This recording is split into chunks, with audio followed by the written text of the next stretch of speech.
64 డివిజన్లోని ఉనికిచెర్ల గ్రామ ప్రజలు ప్రస్తుతం మనతో పాటు ఉన్నారు. వాళ్ళతో మాట్లాడి మరిన్ని విషయాలు తెలుసుకుందాం. చెప్పండి సార్, ఈ ఉనికిచెర్లలో అభివృద్ధి కార్యక్రమాలు ఏ విధంగా జరుగుతున్నాయి? 54 డివిజన్లు ఉండేది, ఇప్పుడు బైఫర్కేషన్లో 64 డివిజన్లకు వచ్చింది. మాకు ఇదివరకంటే ఇప్పుడు అభివృద్ధి బాగానే జరిగింది. సెంట్రల్ లైట్ విషయంలో కానీ, డ్రైనేజ్ విషయంలో కానీ, మెయిన్ మాకు mission Bhagiratha water leakage problem బాగుండేది. దాని విషయంలో కూడా మేడం బాగానే చేసింది. అలానే ఇది ఎవరన్నా టెంపుల్స్ కట్టుకున్నా లేకుంటే ఏదైనా అభివృద్ధి కార్యక్రమాలు పాల్గొనాలన్నా కానీ మేడం వాళ్ళకు చేయూతనిచ్చి ఆర్థిక సహాయాన్ని కూడా అందజేస్తుంది. అట్లనే మాది గౌడ సంఘం, మా గౌడ సంఘం గుడికి ఎల్లమ్మ గుడి కడుతున్నాం మేము. దానికి డొనేషన్ 50,000 ఇచ్చింది మేడం మాకు. దానివల్ల మాకు గుడికి హెల్ప్ చేసిన అట్లా అయిపోయింది, మంజూరు చేసింది. మాకు లేదు, మా ఊరిలో శ్మశాన వాటిక లేదు. దాన్ని కూడా మేడం బాగానే 1 year అయింది. వాళ్ళు 1 year అయిన కాంచాలి సీసీ రోడ్లు, డ్రైనేజీలు ఇవన్నీ కంప్లీట్ అయిపోతున్నాయి.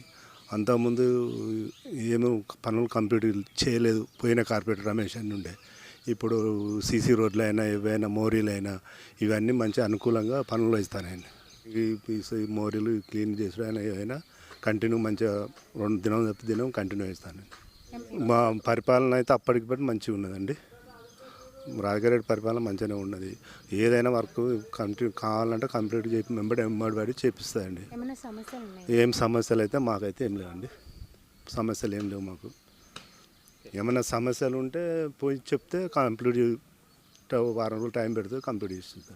పీరియడ్లో పట కాంగ్రెస్ కార్పొరేటర్ వాళ్ళు ఉన్నప్పుడు ఏమాత్రం మా డివిజన్ పట్టించుకున్న వారు లేరు. వీధి లైట్లు సరిగా ఉండకపోయేవి, రోడ్లు కూడా అంతంత మాత్రమే ఉండేది. అయితే ఇప్పుడు కార్పొరేటర్గా గెలిచిన తర్వాత శ్రీమతి ఆవాల రాధికారెడ్డి గారు ప్రతి వీధిలో తిరిగి స్వయంగా వెళ్ళి అక్కడ ఎక్కడ ఏమున్నాయో లైట్లు పరిశీలించి వీధి లైట్లు ఏర్పాటు చేయడం జరిగింది.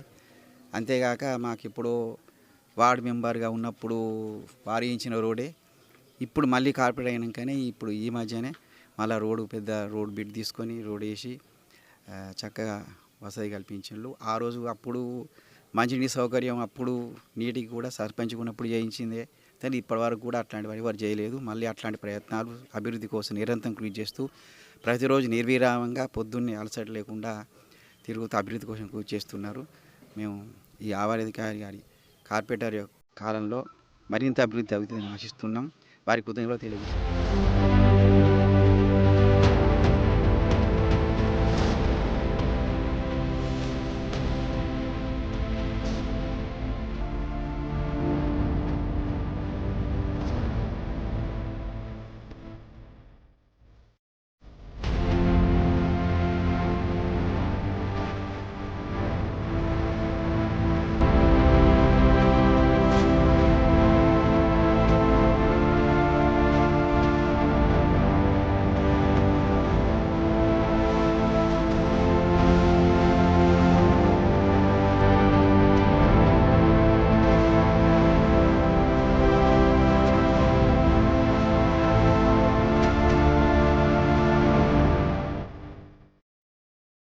నమస్తే, welcome to Vini studio. This is vanilla.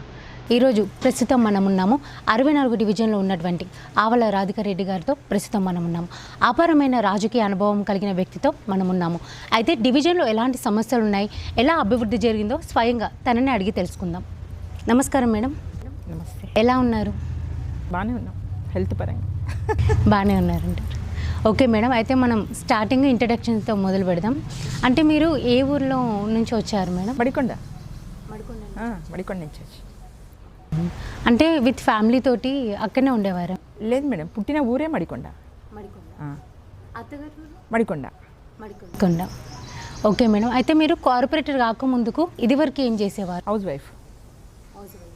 Corporator కాకముందు కాదు, రాజకీయంలోకి రాకముందు హౌస్ వైఫ్. 2 సార్లు వార్డు మెంబర్గా చేసినాం, ఒకసారి సర్పంచ్గా చేసిన, మధ్యలో ఒకసారి రిజర్వేషన్ తోటి మనకు రాలేదు. తర్వాత ఇప్పుడు మళ్ళీ కార్పొరేటర్ పోటీ చేసిన, జనరల్ మహిళ వచ్చింది ఇక్కడ. అయితే మీరు వార్డు మెంబర్గా ఉన్నప్పుడు ఆ టైంలో మహిళలు బయటికి రావాలంటేనే భయపడుతూ ఉండేవారు, అసలు బయటికి రాకపోయేటోళ్ళు. అలాంటి టైంలో మీరు మహిళలను ఎలా అప్రోచ్ అంటే చైతన్యపరిచారు? అప్పుడు నాకు రిజర్వేషన్ వచ్చింది. ఇది మహిళా కోటా ఉంటుంది కదా వార్డు మెంబర్లల్లో, 2-3 వార్డు మెంబర్ రిజర్వేషన్ ఉంటుంది కదా. ఆ రిజర్వేషన్లు వచ్చిన కొత్తలో ఒక 1 ఇయర్ భయంగానే ఉండే. ఇంకా తర్వాత ఆఫీస్కి వచ్చి అందరితో మాట్లాడుతుంటే ఫ్రీ అయిపోయినాం. అంత లోపల టీడీపీ గవర్నమెంట్ సారా ఉద్యమం స్టార్ట్ అయింది కదా, అందులో గుడంబ సారా వ్యతిరేక నినాదం స్టార్ట్ అయింది కదా, అప్పుడు పాల్గొని అక్కడి నుంచి స్టార్ట్ ఇక జనాలలో తిరుగుడు, జనాలను మోటివేట్ చేసుడు అట్లా. అంటే మీ రాజకీయ ప్రస్తావన అనేది ఎప్పుడు వచ్చింది? అయితే అసలు మీకు ఆలోచన ఎందుకు వచ్చింది రాజకీయంలోకి రావాలి అని? కావాలని రాలేదండి, రిజర్వేషన్ వచ్చింది కాబట్టి నేను వచ్చిన, అంటే నన్ను నేనున్న వాడుకు రిజర్వేషన్ వచ్చింది, ఓసీ మహిళ, అట్లా నిలబడాల్సి వచ్చింది. అంటే మా ఫాదరు మా మామగారు కూడా రాజకీయంలో అంతకుముందు గ్రామ పంచాయతీలో వార్డు మెంబర్గా ఉప సర్పంచ్గా పనిచేసిండ్రు. అట్లా మనకు రిజర్వేషన్ కోటా వచ్చింది కాబట్టి మనం వదులుకోవద్దు, మాకు రాని అవకాశం నీకు వచ్చింది కదా అని నిలబెట్టి వాళ్ళే తిప్పి గెలిపించింది వాళ్ళు. ఓకే, అయితే మీరు టీడీపీ హయాంలో వర్క్ చేశారు. సో కేంద్రంలో బీజేపీ, కాంగ్రెస్ ఇన్ని పార్టీలు ఉన్నప్పుడు మీరు టీఆర్ఎస్లోకి ఎందుకు రావాలి అనుకున్నారు? మన రాష్ట్రం మన తెలంగాణ మనకని కోరుకునే కేసీఆర్ గారు అంత కష్టపడి ఉద్యమం స్టార్ట్ చేసినప్పుడు మనం వేరే పార్టీని ఎన్నుకోవడం తప్పనుకుంటా. అందుకోసమని ఆ ఉద్యమానికి ఆకర్షితులయ్యే టీఆర్ఎస్లో వచ్చింది. సో అప్పుడు మీరు ఆకర్షితులై టీఆర్ఎస్ పార్టీలోకి రావడం జరిగింది. కూడా టీడీపీలో ఉండగా ఉద్యమం కూడా మడికొండలో నేనే స్టార్ట్ పెట్టినా. అవునా? సో టీఆర్ఎస్ పార్టీతో మీకున్న అనుబంధం? నేను టీఆర్ఎస్ పార్టీలకు కడియం శ్రీహరి గారు కలిసిన తర్వాత 1 మంత్కు గన్పూర్లో పెద్ద మీటింగ్ పెట్టి మడికొండ మొత్తం అసలు ఏ పార్టీ లేకుండా మడికొండ జనాలను ఒక 2,000 మందిని తీసుకొని పోయి కలవడం జరిగింది. ఇక టీడీపీ వాళ్ళందరం తన సమక్షంలోనే కేసీఆర్ సమక్షంలో కలిసినాం. ఇక అనుబంధం అంటే ఇంకా అన్ని ఉద్యమాలలో పాల్గొన్నాం. మనకు మన రాష్ట్రం డెవలప్ అవుతుంది అన్న ఉద్దేశంతో అప్పుడు ఆ కాన్సెప్ట్ అదే కదా, మన రాష్ట్రం మనకు ఉండాలి అనేది, మన సొంతం. సో మీ రాజకీయ ప్రస్థానం అనేది ఎన్ని సంవత్సరాల నుంచి ఉంది? 30 years. అంటే మీరు 30 సంవత్సరాల నుంచి రాజకీయంలో ఉంటున్నారు. సో ఈ 30 సంవత్సరాలలో మీరు ఎదుర్కొన్న సవాలు, ప్రతి సవాలు ఏంటి మేడం? ఎదుర్కొన్న సవాళ్ళు ఏం లేవు. మామూలుగా మహిళలు అంటే కొద్దిగా చిన్న చూపే ఉంటుంది. దానికి వాళ్ళకు అనుకూలంగా చెప్పడం, తర్వాత దాన్ని అధిగమించి పనులు చేయడం వల్ల నాకు అందరి సహకారం ఉంటుంది, అందరి సహకారం ఉన్నది కూడా ఇప్పటి వరకు అంతే. సో ఎలాంటి అభివృద్ధి కార్యక్రమాలు చేశారు? ఈ సర్పంచ్ ఉండంగా నాకు నేర్పింది ఏంటంటే ఫస్ట్ పని చేసి పేరు సంపాదించాలనేది నేర్పిండ్రు. ఎవరు కడియం శ్రీహరి కానీ, మా మామగారు కానీ, మన ఇంట్లో కుటుంబ సభ్యులు కానీ, గ్రామస్తులు కానీ అందరు పని చేయాలి, పని చేస్తేనే పేరు వస్తుంది అనేది నేర్పిండ్రు. షో చేసుడు తక్కువ, పని చేసుడు ఎక్కువ, అదే అంతే. అప్పటి నుంచి ఏం చేసినా వేరే దగ్గర నుంచి ఫండ్స్ తీసుకొచ్చినాం. మనం అంటే రోడ్లు కానీ, మోరీలు కానీ, ఒకటి అప్పుడు సర్పంచ్ అనుకున్నప్పుడు నాకు మనసులో ఏం మెదిలిందంటే శ్మశాన వాటిక కట్టాలనేది ఒకటి ఉండే. గ్రామానికి లేదు, కులాలకు ఉన్నది కానీ గ్రామాలకు లేదు. అంటే ఎక్కడ ఖాళీ ప్లేస్ ఉంటే అక్కడ కాలబెట్టుడు అనేది ఉండేది. అదొక్కటి చేయాలనుకున్న చేసిన. 2 మెట్టుగుట్టకు పోవడం అనేది కష్టం అన్నట్టు, కాలినడకన ఎంత కష్టంగానో పోయేది అన్నట్టు. దానికి ఒక రోడ్ వేయాలనుకున్నాం. బసవరెడ్డి గారు దానికి సహకరించిండు. అప్పుడు జడ్పీ చైర్మన్ ఉండే, దానికి రోడ్ ఇచ్చిండు. ఆ రోడ్డు చేసినాం. ఇప్పుడు ఈజీగా ఎవరైనా కూడా ఈజీగా ఎక్కగలుగుతాను. అదొకటి నేను 2 చేయాలనుకున్న చేసిన.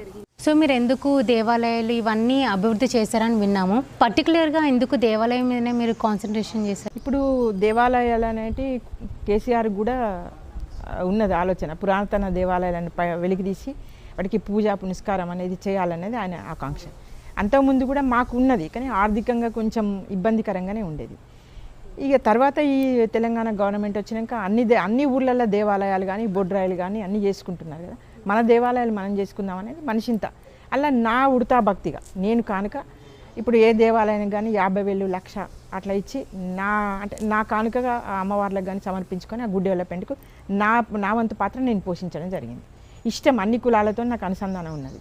అన్ని కులాలు సహకరిస్తే అన్ని కులాలతో కూడా ఉన్నది నాకు సంబంధం. చర్చలకు కూడా నా వంతు సాయం చేస్తాను. ఇది మసీదుకు. Great madam. అయితే ఇదివరకు డెవలప్మెంట్ ఏ విధంగా ఉండేది, ఇప్పుడు ఏ విధంగా ఉంది? అప్పటికిప్పటికి చాలా మారింది కదా. చాలా వరకు మారింది అంటారు. అందరూ ఎమ్మెల్యే దగ్గరికి కానీ, ఎంపీ దగ్గరికి కానీ ఈజీగా పోగలుగుతాను, సమస్యలు చెప్పుకోగలుగుతాను. సమస్యలు 1-2 సార్లు వాళ్ళకు గుర్తు చేసేట్లా కూడా తొందరగా అంటే మనకు అనుకూల వాతావరణంతో అది డెవలప్ అవుతుంది. అట్లా త్వరగా చెప్పేటోళ్ళు, ఎందుకంటే చెప్పేటోళ్ళు లేరు. అప్పుడున్న ఆర్థిక ఇబ్బందులే అనుకోవచ్చు, భయం కావచ్చు, ఒక ఎమ్మెల్యేని గెలవడానికి భయం కావచ్చు, ఎక్కడ ఉంటాడు అనేది కావచ్చు కొద్దిగా. కానీ ఇప్పుడు ఫ్రీనెస్ వచ్చింది. అవును, చాలా వరకు అప్పటికి ఉన్న దానికంటే ఇప్పుడు చాలా వరకు కాలనీలు వాడలేకపోయి ఎమ్మెల్యే గారిని కలిసి ఎంపీ గారిని కలిసి డెవలప్ చేసుకుంటున్నారు.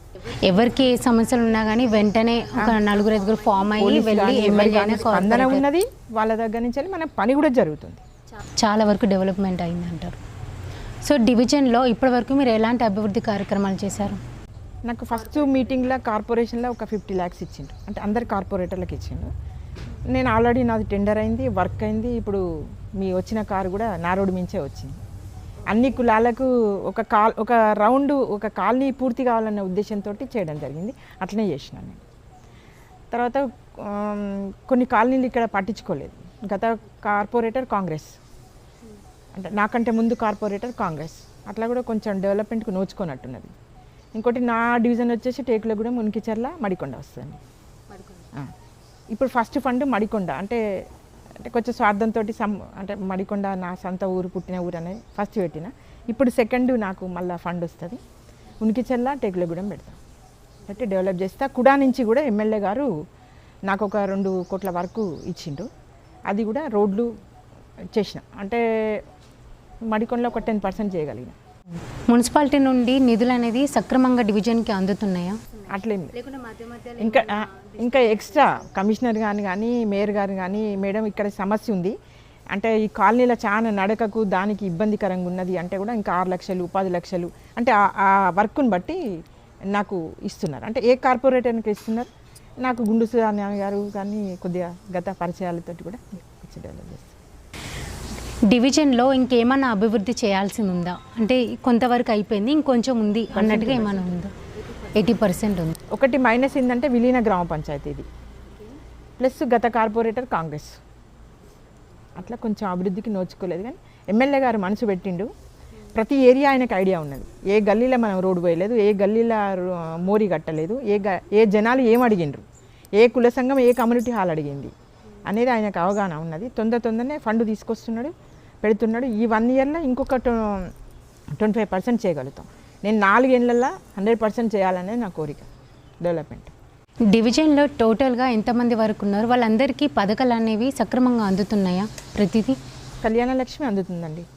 అది ఓను. ఇంకా సీఎం రిలీఫ్ ఫండ్ తొందరగా అంటే పెట్టినాక ఒక 2 monthsకి 1.5 monthsకి వచ్చేస్తుంది నా డివిజన్లో మటుకు. టోటల్గా అన్ని డివిజన్లకు వస్తున్నది. మా ఎమ్మెల్యే గారి నియోజకవర్గం అయితే ఏ ఇబ్బంది అయితే లేదు నాకు తెలిసి. సీఎం రిలీఫ్ ఫండ్ కానీ లేకపోతే ఇంకెవరైనా ఆర్థిక ఇబ్బందుల నుండి కొటేషన్ వేసుకురమన్నా కూడా ఎమ్మెల్యే గారి సొంత కొటేషన్ వేసుకొచ్చి ఇంకా వాళ్ళకి 4-5 lakhs ఇవ్వడం అట్లాంటివన్నీ చేస్తున్నాడు. చదువుకోవాలని ఉద్దేశం ఉన్నా కూడా చదవలేని అంటే ఆర్థిక ఇబ్బందులు ఉన్న ఫీజు కూడా ఎమ్మెల్యే గారు తన అంటే సొంత డబ్బులతోనే కడతాడు. పెన్షన్లు పింఛన్లు ఇవన్నీ కూడా టైంకి అందుతున్నాయి. కేసీఆర్ పథకాలన్నీ 100కి 100% నా డివిజన్లో ఏ రిమార్క్ లేకుండా రావడం జరుగుతుంది. సో డివిజన్లో డ్రైనేజీ ప్రాబ్లమ్స్ అన్నీ అయి ఉండొచ్చు, వీధి లైట్లు లేకుంటే సీసీ రోడ్లు, ఇలాంటి సమస్యలు మేజర్ సమస్యలు ఏమైనా ఉంటాయి మేడం. ఇప్పుడు లైట్లు అంటే లైట్ పోతుంది, దాన్ని ఎంబడే చేసే వాళ్ళు కావాలి. గతంలో ఒక లైట్ పోతే 15 రోజులు 20 రోజులు పట్టించుకోలేదు ఎవరు. ఇప్పుడు ఇవాళ చెప్తారు నాకు, లేకపోతే ఏదైనా మెసేజ్ పెడతారు, ఒక 24 hours చేస్తాను.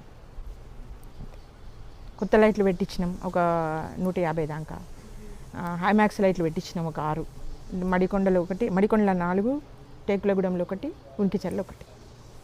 మేడం, కేంద్రంలో టీఆర్ఎస్ బీజేపీ పరిపాలన ఏ విధంగా ఉంది? బీజేపీ పరిపాలన ఏముంటుందండి, వాళ్ళ అధికారం లేరు కదా, వాళ్ళ పరిపాలనే ఉంటుంది, అగెనెస్ట్గా ఉంటుంది. ఏదైనా మనం చేసే పని వెక్కిరిచ్చే విధంగా ఉంటుంది. వెక్కిరిచ్చుడే వాళ్ళ పని, అది ఒకటే పనిగా పెట్టుకున్నారు అంతే. దానికి వాళ్ళ పనిని ఏమని చెప్పగలుగుతాం మనం పని చేసుకుంటే ఓడే ఎవరిని అందరిని అధిగమించి పని చేయాలి. మన కేసీఆర్ గారు కానీ మా ఎమ్మెల్యే గారు కానీ చెప్పింది ఏంటంటే ఫస్ట్ పని చేయాలి జనాలకు, అదొకటే మనకు చెప్పిండు, అదే కాన్సెప్ట్ టైంలో మనం పోతుంది. అప్ నెక్స్ట్ మీ గోల్ ఏంటిది మేడం? అంటే పదవులు అంటారా, అంటే రాబోయే కాలంలో నేను ఇది చేయాలనుకుంటున్నా. నాకు ఒకటి నా డివిజన్లో ఒకటి మేడం, మహిళా అంటే ఎమ్మెల్యే గారికి కూడా అదే ఉద్దేశం. మహిళా సంఘాలు ఉన్నాయి ఇక్కడ, ఒక 300-400 గ్రూపులు ఉంటాయి. అందులో 9 గ్రామైక్య సంఘాలని ఉంటాయి. వాళ్ళకి కొంచెం కూర్చోవడానికి హాల్ కావాలి. ఒకటి పూర్తి చేయగలిగిన, ఇంకొక 4-5 పూర్తి చేయాలి. అది ఎమ్మెల్యే గారు ఈ ఇయర్లో ఇస్తాడు. అవి పూర్తి చేస్తా. ఒకటి సబ్ సెంటర్లు, ఒక 4-5 సబ్ సెంటర్లు కట్టాలి. ఉనికిచెర్లలో ఒకటి, టెగులగూడెంలో ఒకటి, మడికొండలో ఒక 4 పెద్ద ఊరు 4 సబ్ సెంటర్లు కట్టాలన్నది కోరిక. డ్రైనేజీలు మోరీలు అంటే అవి ఎట్లాగో చేస్తాం. పదవుల విషయానికి వస్తే మేడం, అప్ నెక్స్ట్ మీ గోల్ పదవులకు సంబంధించి. ఈ పదవిలో 100% న్యాయం చేయగలిగితే వచ్చే జనాలే నాకు సహకరిస్తారు, పెద్ద పదవి ఇస్తారు. అది జనాలను అడగాలి, మనని అడగద్దు. ఇప్పుడు ప్రజెంట్గా కూడా అంటే ఆంజనేయ స్వామి ఇష్టం నాకు. నేను పొద్దున్న స్నానం చేయగానే ఫస్ట్ ఆంజనేయ స్వామిని చూస్తాను. అంటే స్నానం చేయగానే దీపం పెట్టగానే ఫస్ట్ ఇక్కడ పక్కనే ఉంటుంది ఆంజనేయ స్వామి గుడి. ఏ రోజు తప్పకుండా పోతా అన్నట్టు, కంపల్సరీ. అంటే ఈ ఊళ్ళకెళ్ళి ఎట్టన్నా పోతే ఒకరోజు అట్లా తప్పుతా, కానీ డైలీ అసలు తప్పను అన్నట్టు. చిన్నప్పటి నుంచి అందుకే, ఎందుకంటే అత్తగారి తల్లిగారి ఇంటి మధ్యలో ఉన్నది గుడి. కాలేజీ పోయినా స్కూల్కి పోయినా గుడి ముందు నుంచే, అట్లా చాలా ఇష్టం. ఇప్పుడు అది అభివృద్ధి చేయలేదు, అది ఒకటి. ఇప్పుడు నేను కార్పొరేట్ అయినాక నేనే ఒక 4-5 లక్షలు పెట్టి, తర్వాత చుట్టుపక్కల కాలనీ వాసులు అంటే ఈ ఏమంటారు వాడ అంటారు, ఈ వాడ వాళ్ళందరి సహకారంతో ఆ గుడి డెవలప్ చేస్తుంది. మేడం, పట్టణ ప్రగతి వల్ల ఎటువంటి ఉపయోగాలు ఉన్నాయి, దాంట్లో ఎలాంటి పనులు చేస్తున్నారు ప్రెజెంట్? పట్టణ ప్రగతి వలన ఉపయోగాలు ఉన్నాయి, కానీ అది కొంచెం అప్పట్లో నత్తనడక నడిచింది. ఇప్పుడు దాన్ని పుంజుకోవాలన్నదే మేము కార్పొరేషన్లో చెప్తున్నాం. ఎందుకంటే గత పనులు కొన్ని కుంటుపడ్డట్టు ఉన్నాయి అన్నట్టు, అది ఒకటి చేయాలి. ఓకే మేడం, ఫైనల్గా డివిజన్ ప్రజలకైనా కావచ్చు, లేకుంటే మీ తోటి నాయకులకి, ఫ్రెండ్స్కి, ఎవరికైనా కానీ ఏమైనా చెప్పాలి అనుకుంటున్నారా మా వీన్యూస్ స్టూడియో తరఫున? మీ వీన్యూస్ స్టూడియో తరఫున నేను చెప్పేది ఒకటే, ప్రజలకు కానీ ఫ్రెండ్స్కి కానీ టీఆర్ఎస్ కార్యకర్తలకు కానీ టోటల్గా ఫస్ట్ పని మీద ప్రేమ ఉండాలి, మనం చేసే పని మీద ప్రేమ ఉండాలి, ప్లస్ చేసే వ్యక్తి మీద నమ్మకం ఉండాలి. ఇవి రెండు ఉంటే ప్రతి ఒక్క కార్యకర్త లీడర్గా ఎదగలుగుతాడు. నేను అవి రెండే నమ్మినాం. ఇంకొకటి ఏంటంటే, నాకు నా ముందు పెద్దలు, నా ముందు నాయకులు ఏం చెప్పిందంటే, ఫస్ట్ పని చేసుకుంటూ పోతే నీడ లెక్క ఫలితం మన వెంబడే ఉంటుంది అనేది మనకు చెప్పిండు. మనం అదే పాటిస్తాం, అదే నాకు అక్కడికి వచ్చిందని నేను అనుకుంటున్నాను. ఇప్పుడు ప్రజెంట్ అయితే మనం చూసుకున్నట్లయితే బయట మాత్రం అలా అయితే లేదు మేడం, ఎవరిదైనా కూడా స్వార్థం ప్రకారమే నడుస్తుంది. బట్ నేను మీతోటి మాట్లాడుతుంటే నాకు ఒకటి క్లియర్గా అర్థమైంది, ఏంటిదంటే మీరు ఏదైనా కూడా స్ట్రైట్ ఫార్వర్డ్, ఏదైనా కానీ మనం మంచి పద్ధతులనే వెళ్ళాలనేది నాకు చాలా క్లియర్గా అర్థమైంది మేడం. అండ్ మీరు ఏమైనా చెప్పాలనుకుంటున్నారా ఇంకెవరికైనా ఏదన్నా సందేశం లాంటిది? ఇప్పుడు మళ్ళీ అప్కమింగ్ 4th వేవ్ కరోనా వచ్చి 2 ఎమ్మెల్యేలు ఉంటారు మేడం. ఎమ్మెల్యే రాజయ్య గారు ఉంటారు, అరువు రమేష్ గారు ఉంటారు. వారి సహకారం 100% నాకు ఉండాలి. నా డివిజన్ డెవలప్ కావాలి. నేను డివిజన్ గురించి ఆలోచిస్తాను మేడం, ఇది దేశం గురించో రాష్ట్రం గురించో కాదు. అంటే మీరే అన్నారు స్వార్థం అని, నా స్వార్థం ఏంటంటే నా డివిజన్ డెవలప్ కావాలి. నేను అంటే ప్రజలకు ఓట్లు వేయించుకొని గెలిచినందుకు 80% అన్నా న్యాయం చేయాలి. అందుకే ఏ రాత్రి వచ్చినా ఏ పగలు వచ్చినా స్పందిస్తా. పోలీస్ స్టేషన్ పనులు అవన్నీ కానీ నేనే చేస్తా, వాళ్ళని ఏం కష్టపెట్టా. ఈ ఛానల్ ద్వారా వాళ్ళకి చెప్పేదంటే, ఏమైనా నా వల్ల ఏమన్నా పొరపాట్లు జరిగినా కూడా దానికి క్షమించమని కోరుతూ, నేను సరిదిద్దుకోమని వాళ్ళ సూచనలు కూడా ఇవ్వాలని మనసా వాచా కోరుకుంటూ, మా 2 ఎమ్మెల్యేలు ఆశీర్వచనం ఉండాలి, అది దేవుణ్ణి కోరుకుంటున్నాను. చూశారు కదండి, ఆవల రాధికారెడ్డి గారితో మన ఇంటర్వ్యూ ఎంత బాగా నడిచిందో. సో మరి ఒక లీడర్తో మళ్ళీ మీ ముందుకు వస్తాను. అంతవరకు సెలవు తీసుకుంటుంది మీ వినిలా. చూస్తూనే ఉండండి వీన్యూస్ స్టూడియో.